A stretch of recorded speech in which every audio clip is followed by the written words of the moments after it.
de suite, bien sûr, c'est Tout est Paul avec Paul Larouteureux. Bonjour mon cher Paul, Bonjour, vous rentrez de Marcoussis, c'était The Place to Be ce matin pour l'actualité politique. Emmanuel Macron inaugurait son CNR, Conseil national de la refondation. La question que je vous pose, avant qu'on entende votre question d'ailleurs, au chef de l'État. D'abord, à quoi sert le CNR? Une excellente question.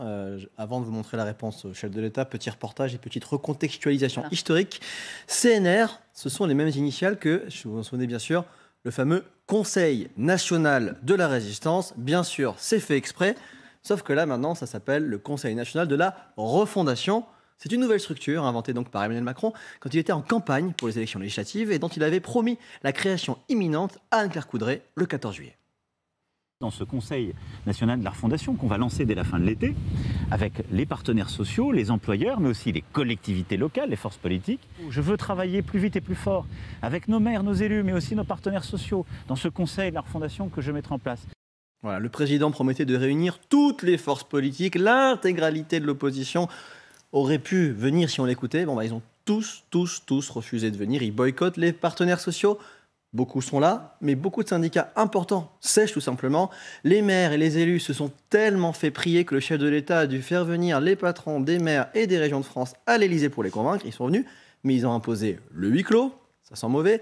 Pire, Gérard Larcher a rendu public une lettre. Le président du Sénat écrit, je le cite, « Je pense que cette instance ne peut parvenir à une rénovation de la démocratie à laquelle vous aspirez. Il est dur. » Pire encore, son ancien Premier ministre, le très populaire Édouard Philippe, sèche ce rendez-vous si important pour son ancien boss. Officiellement, il a un truc très important au Québec. Officieusement, il laisse dire son entourage à la presse qu'il ne croit pas une seconde en ce CNR.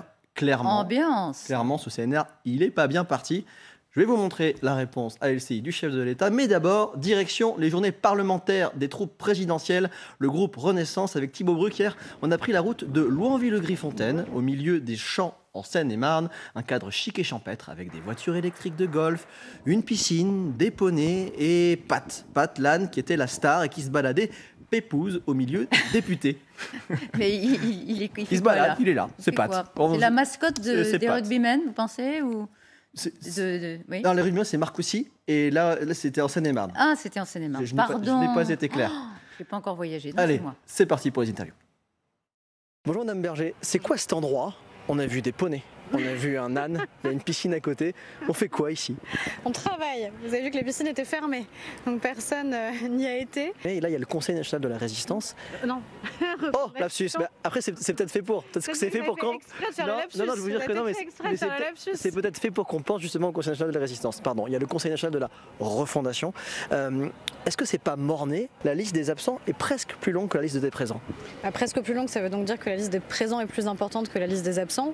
Et je reste persuadée que ceux qui ne viennent pas à un moment, ça se retournera contre eux.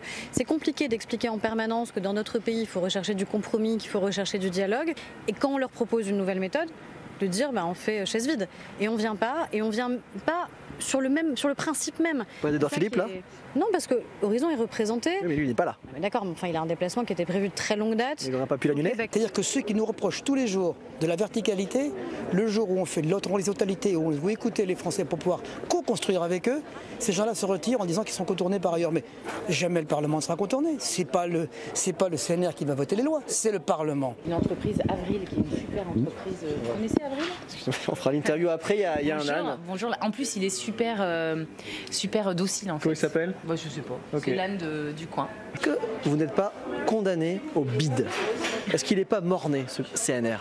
Alors vous savez, moi je suis quelqu'un de très optimiste et surtout de déterminé. Et certes, aujourd'hui, on a une posture de refus de ce dialogue au niveau national. Une posture pour moi, c'est une façon d'affirmer une force. On est à la rentrée, chacun doit défendre ses positions. Eh bien, on est prêt à les discuter avec les représentants de la société civile.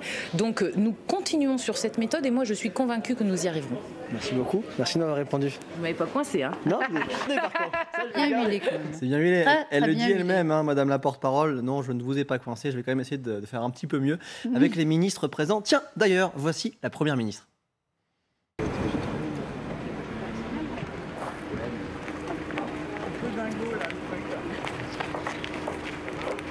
Bonjour madame la première ministre, comment s'est passé votre déjeuner avec le président? Allez, merci. Vous arrivez en disant que c'était un peu dingo le truc. Quel truc était dingo pour reprendre notre expression? L'emploi du temps.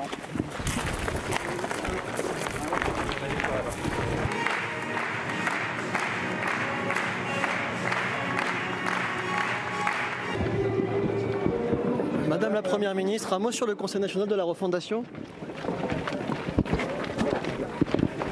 Question vous dites à l'opposition qui ne sont pas présentes demain au CNR. Décidément, c'est la deuxième fois qu'elle vous snob. Hein. Ouais, vraiment, faire quelque chose. À un moment, j'espère entendre le son de sa voix. Pour l'instant, on est clairement sur un gros échec. J'ai eu un tout petit peu plus de chance avec deux autres ministres. Monsieur le ministre de l'Éducation, bonjour. Est-ce que vous allez au Conseil national de la refondation demain? Bien sûr, puisque l'éducation est un des volets importants du Conseil national de la refondation. Le président Macron l'avait annoncé comme un moment très très important de son second quinquennat. Il voulait que tout le monde soit présent. L'opposition ne sera pas là, de nombreux syndicats ne seront pas là. Même Édouard Philippe, il a piscine, il est au Québec. C'est quand même mal parti, non, ce CNR? Le CNR est ouvert à tout le monde et je pense que celles et ceux qui ne seront pas là ont tort. Édouard Philippe a tort de ne pas être là? Tout le monde est bienvenu et puis viennent celles et ceux qui le souhaitent. Ce n'est pas à moi de juger des intentions des uns ou des autres. Vous y allez, vous, demain? Bon courage. Il se trouve que j'ai congé parental pour une journée, si vous me le permettez. Congé parental. Congé parental, c'est pas comme le Québec, on peut dire quand même priorité au bébé. Ouais. Et donc, vous l'avez suivi en direct sur LCI ce matin. J'ai pu poser une question au président de la République. Président Paul Larouturou, LCI, vous voulez rassembler tout le monde? Oui. Les oppositions boycottent, beaucoup de syndicalistes ne sont pas là, les participants vous ont imposé le huis clos, et même Édouard Philippe est au Québec. Est-ce que votre montagne n'est pas condamnée à accoucher d'une souris? Alors d'abord, moi je suis résolument optimiste et volontaire. Les Françaises et les Français m'ont fait confiance pour la deuxième fois pour agir. Bon. Et donc agir, ça suppose de s'armer de courage, de volonté, de bonne volonté. 52 personnes représentant forces politiques, syndicats et élus ont été invitées, 40 sont là. Ben, les 12 qui ne sont pas là ont tort. Parce que quand on a un mandat pour représenter, parler, même venir dire qu'on n'est pas d'accord. Quand on n'est pas là, il ne faut pas après expliquer qu'on n'a pas été consulté, ou que c'est trop vertical, ou trop ceci, ou trop cela. Il y a une formule de bon sens qui dit que les absents ont toujours tort. Ça vaut pour aujourd'hui aussi. Et donc, mais les forces politiques sont représentées quand elles l'ont choisi, ce qui est le cas de la force politique qui préside. Il n'y a pas d'ambiguïté là-dessus. Et d'ailleurs, c'est pas toujours, c'est comme ça qu'on leur a écrit, les dirigeants de ces forces politiques. La force politique est représentée aujourd'hui par une maire. Donc, par contre, celles et ceux qui ont décidé de ne pas être là, c'est leur choix, je le respecte. La porte sera toujours ouverte. Et moi, je pense qu'il faut engager, avancer. Je constate néanmoins que toutes les associations d'élus sont présentes. Qu'une large majorité des syndicats représentatifs sont présents. Donc ceux qui ont fait le choix de ne pas venir, j'espère qu'ils reviendront parce qu'ils verront qu'on avance. Voilà, la meilleure défense, c'est l'attaque, toujours, Oui, l'attaque. avec Emmanuel Macron. Puis après, finalement, on tend la main. C'est important, juste j'insiste sur le fait que c'est à huis clos. Ils voulaient en faire Oui. une grande messe catholique en direct et les participants ont dit ok, on vient, mais à huis clos. C'est une défaite symbolique. Oui, mais il s'adapte. Il fait comme il peut parce qu'il ne pouvait pas canner tout de suite sur son CNR. On va en parler avec votre invité, le député Rassemblement National, Philippe Ballard. Bonjour Philippe, attention à la marche. Bonjour Philippe Ballard. Bonjour Elisabeth. En face de vous, Paul Larouturou. Et bonjour Paul Larouturou. Monsieur le député, que répondez-vous au président de la République qui estime que les absents ont toujours tort? Il vise aussi, évidemment, Marine Le Pen. Je relisais la lettre que Jordan Bardella a envoyée au président de la République pour expliquer pourquoi le Rassemblement National, Jordan Bardella en tant que président, par intérim pour l'instant, du Rassemblement National, Jordan rappelle tout simplement qu'il y a un Parlement, Assemblée nationale plus Sénat, pour débattre. Et puis, il y a le CESE aussi, le Comité économique, social et environnemental. Donc le président du CESE, il y est. Le président du CESE, il y a beaucoup d'absents. Vous le rappeliez, Édouard Philippe, c'est quand même Gérard Larcher. Il y a beaucoup d'absents. Il faut être concret. Vous voyez, lors de la session extraordinaire, on nous a présenté 3 projets de loi, dont un sur le pouvoir d'achat. On a fait rajouter un amendement qui a été voté à l'unanimité, pas à l'unanimité, pardon, mais majoritairement, qui porte sur une aide, 350 millions d'euros, pour les personnes qui se chauffent au fioul. Voilà, c'était pas dans le texte initial, mais on a débattu parce qu'un Parlement, ça sert à ça. On débat, on fait des propositions, il y a une confrontation d'idées et in fine, on vote. Voilà, ça c'est un machin, c'est un truc de communication, un gadget, dit Marine Le Pen. Un gadget, là on peut multiplier les mots pour qualifier ce rassemblement. Et c'est quand même curieux parce que moi j'écoutais les propos que vous avez recueillis, c'est 2017 mais inversé. 2017, vous vous souvenez, on passait au-dessus des corps intermédiaires. Les syndicats, les maires, c'était la Startup Nation, la nation pro-business. Et puis en 2022, là... On a appelé le président Jupiter. Voilà, Jupiter. Et vous le dénonciez à l'époque. Oui, pourquoi vous le dénonciez à l'époque, justement. On dénonce, sauf que là... Vous le le dénonciez à l'époque, donc vous pourriez dire, voilà, il a compris. Alors là, moi, je lisais, c'est pour faire un diagnostic de la situation de la France. Ouais. Mais pardon, on ne serait pas dans une situation aussi catastrophique. On aurait presque envie de sourire. Vous savez, les députés, nous, on va dans nos circonscriptions 3-4 jours par semaine. On peut le faire, le diagnostic de l'état de la France. C'est catastrophique. Justement. Mais on n'a pas besoin d'aller à Marcoussis pour dire ça au chef de l'État. À l'Assemblée, on va en parler. Justement, vous avez 89 députés à l'Assemblée nationale. 89, c'est beaucoup. Vous voulez le pouvoir en 2027. Pourquoi refuser de participer à ce Conseil national de la refondation et refuser de tenter, à l'intérieur, de peser sur cette nouvelle structure, vous qui voulez le pouvoir? Mais ça, on ne pèse pas sur une structure comme ça. Enfin, les lois, elles sont votées à l'Assemblée nationale et au Sénat. Là, c'est un gadget parce qu'on a bien compris qu'Emmanuel Macron n'avait plus la majorité à l'Assemblée nationale, qu'il ne pouvait plus s'appuyer sur une majorité qui, le doigt sur la couture du pantalon, votait tout ce qu'il présentait, qu'on peut le mettre, ce gouvernement, en minorité. Donc, il essaye de trouver des échappatoires pour échapper, en fait, in fine, à quoi ? Au diagnostic que les Français voient tous les jours, c'est-à-dire que l'insécurité explose, le pouvoir d'achat, est-ce qu'on a besoin d'en parler ? Il y a un mur d'inflation qui se dresse devant nous. On a des propositions, on va les soumettre à l'Assemblée nationale, mais c'est là que ça se passe. C'est pas à Marcoussis. Mais vous n'avez pas envie de la tester, cette horizontalité ? Vous auriez pu utiliser ça comme une tribune, en direct sur toutes les chaînes d'infos, et avoir un représentant du Rassemblement national qui apostrophe le président. Et bien là, on va le faire. Alors, le président de la République ne sera pas, bien sûr, à l'Assemblée nationale, mais il y a Mme Borne. Il y a quelque chose qui peut interpeller quand même. Vous savez que Mme Borne a dit « le Rassemblement national n'est pas dans l'arc républicain ». Donc moi, je vais chercher des compromis avec tous les partis hors Rassemblement national. Et là, on est conviés. Alors, je sais pas, là, vous étiez il y a des jours où on est dans l'arc républicain, des jours où on n'y est pas. C'est quoi? C'est jour pair, jour impair Quelle est la règle du jeu? Non, mais ça montre tout simplement que ce gouvernement est complètement perdu. Il ne sait plus comment diriger le pays. Alors, le porte-parole du gouvernement, il pense que vous allez venir. Il est persuadé que tout le monde sera présent autour de la table pour ses conclusions. Et il dit devant une poignée de journalistes, je le cite, « Certains ont boudé, mais je suis certain qu'ils ne bouderont pas par la suite. Alors, des conclusions, je pense que tout le monde sera autour de la table. Je prends le pari avec vous. » Alors, il le prend avec vous ou pas? C'est-à-dire Olivier Véran, moi je lisais une interview, il y a un livre qu'il vient d'écrire qui va sortir. On va en parler tout à l'heure. Ah bon, d'accord. Oui, allez-y. Dévoilez-nous un aspect. Bon, il nous avoue qu'il a plus ou moins menti ou au moins fait un transfert de vérité concernant notamment les masques et la gestion de cette crise. Donc quand on a des propos d'un ministre du gouvernement... il ment pas, il fait un pari. Oui, il fait un pari, mais enfin, ce qu'il dit là, c'est du bluff. On n'y croit pas. C'est même pas intéressant. Bon, voilà. On prend date, on grave ça dans le mail, on ressortira si jamais... Pour dire qu'on sera là pour les conclusions. Même le président, il nous répond tout à l'heure, ma porte est toujours ouverte. Vous, quoi qu'il se passe à Marcoussis aujourd'hui, vous n'irez pas. Il ne se passe rien, c'est pas intéressant. Vous vous souvenez du grand débat? Oui, bien sûr. Voilà. On l'a les cahiers de largement doléances. Couvert. Alors, je ne sais pas où ils sont passés. Ces cahiers de doléances doivent être enfermés dans des coffres-forts de préfecture. C'était en 2019, au printemps 2019. Vous savez, la situation de la France, elle n'a fait qu'empirer. Donc, à la limite, on pourrait déjà ressortir, exhumer ces vieux cahiers de doléances, les montrer à Emmanuel Macron et à son gouvernement en leur disant, voyez ce que pensent les Français. Eh bien, agissez maintenant, parce qu'ils n'agissent pas. On va passer à Marine Le Pen, que vous connaissez particulièrement bien, puisque vous avez été son directeur de la communication. Comment vous gérez, vous, ces silences et ces brusques accélérations? Elle fait le 20h de TF1 ce soir. Aujourd'hui, vous êtes député, évidemment. Mais quel conseil vous lui donneriez? Je me garde bien de donner un conseil à Marine Le Pen, qui fait sa rentrée ce soir, effectivement. C'est pas le rôle d'un directeur de la communication? Non, mais c'était pendant la campagne présidentielle. Vous l'avez été. Ça s'est fini au mois d'avril. Et maintenant, je suis modestement député. Je pense qu'elle sera interrogée sur l'état de la France. L'état de la France, j'en ai dit quelques mots, en ce qui concerne. Mais vous lui dites plutôt à l'attaque, en défense, dans un profil très, comme elle était dans la campagne, très rond, très souriant. Dans quel registre elle doit ressortir ce soir? C'est facile. C'est facile pour elle, pour nous. quand on regarde l'état du pays, on a des propositions et tout ce que Marine Le Pen proposait durant sa campagne, on s'aperçoit que si on l'avait appliqué, on n'en serait sûrement pas là. Donc après, dans la forme, oui, Marine est souriante, elle est avenante. Je pense qu'elle sera comme ça ce soir à 20h. Qu'est-ce qui lui manque selon vous pour être élue présidente en 2027, ce qui est votre souhait? Ce qui lui manque, 4 ans et 9 mois.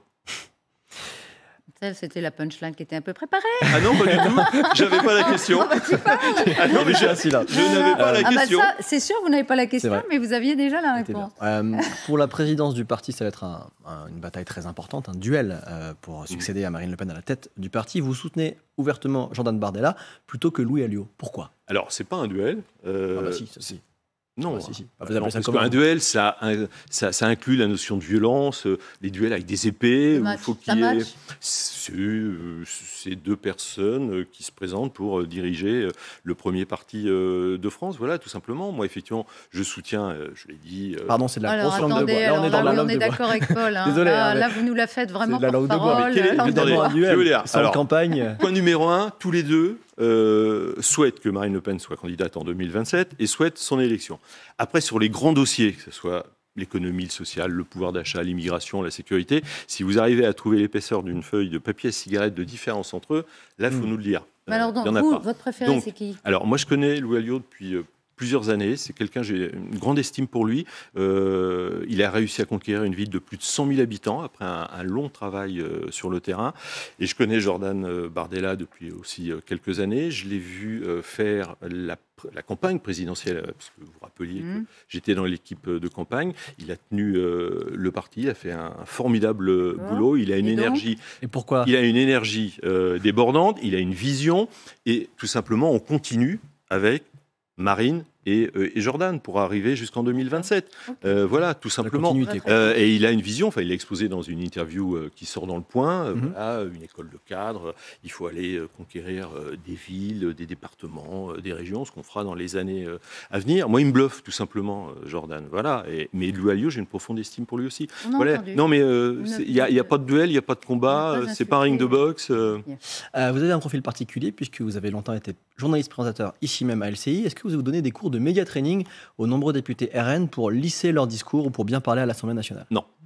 Rien? Non, des rien. petits conseils, non, puis là, vous pouvez regarder l'enregistrement, la photo, zéro. Non.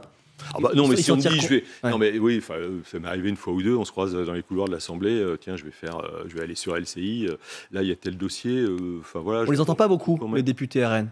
Ah on les entend beaucoup dans l'hémicycle, on les entend beaucoup en commission. Là, ça a été l'été. Attendez, là, je peux vous dire que quand les débats vont reprendre à l'Assemblée, notamment sur le budget, là, vous allez les entendre. Il y a quelque chose qui me frappe. On va évidemment très souvent à l'Assemblée, ici à LCI, tout le service politique. Et quand on monte, donc quand on est face à la présidence, sur la droite, il y a les députés NUP qui font énormément de bruit. Ça, je vous confirme. Vous, vraiment, vous êtes, j'allais dire, sage, sans vouloir être infantilisant. C'est frappant. C'est une stratégie, ça? Non, mais on respecte les institutions, ce qui n'est pas toujours le cas en face. On travaille, on est sérieux, on est assis dans l'hémicycle, parce que évidemment, les gens, et ce que je comprends très bien, retiennent les images dans l'hémicycle où ils voient ou ils ne voient pas certains députés, mais il y a un énorme travail qui est fait en commission. Et d'ailleurs, là, je pense qu'on va changer de braquet parce que ce qui s'est passé pendant la session extraordinaire, on auditionnait en commission des ministres, chaque commission. Et il fallait, on recevait un texto, dépêchez-vous, revenez dans l'hémicycle, il y a un vote. Franchement, vous ne pouviez pas faire... on piquait un sprint, mais on n'était pas les seuls. La rentrée, c'est le 3 octobre. C'était pas très... Voilà, je pense qu'il faut changer de méthode. Justement, avec les députés de la France Insoumise, parce qu'ils font, j'allais dire, beaucoup de bruit. Est-ce que, comment ça se passe notamment, j'aimerais revoir une image avec Louis Boyard. Ah, mon ami Louis Boyard. Vous voyez ici, donc c'est le député France Insoumise du Val-de-Marne.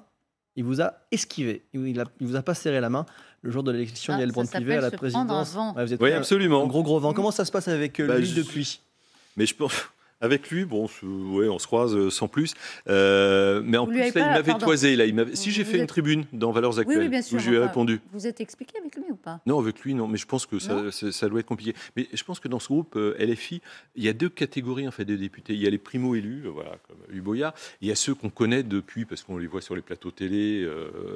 Et eux, je pense à Corbière, Coquerel, à Garrido, etc., etc. Là, on se parle. On peut prendre un café ensemble. Il n'y a pas de problème. Mais avec les jeunes élus, élus LFI, c'est beaucoup plus compliqué. Je pense c'est un clivage générationnel pour vous. Je pense qu'il y a une sorte de clivage générationnel. Il y a ceux qui connaissent un petit peu la politique, qui savent respecter un petit peu son adversaire. Ça n'empêche pas de se parler après et puis de se comporter correctement. Et ceux qui sont dans une, je ne vais pas dire guerre civile, mais enfin des fois, moi, il y en a qui me font peur. Il vous fait peur, Boyard? S'ils arrivaient au pouvoir... Cette génération-là. Ça passerait quoi? Oui, cette génération-là. Voilà. Ça passerait quoi? On peut imaginer beaucoup de choses. Enfin, je sais pas, quand on est à la tribune de l'Assemblée nationale, qu'un député qui n'est pas de votre bord, d'accord, vous serre la main. J'ai eu un petit mot en fait avant. Je lui dis, ça va, au moins ici, on vote. En référence à l'abstention en France. Il m'a pas répondu. Et dans ses yeux, en fait, je voyais la phrase d'un ancien président de la République. C'était qu'à soi pauvre con, quoi. Merci beaucoup, Philippe Ballard, d'avoir été avec nous sur le plateau des SCI.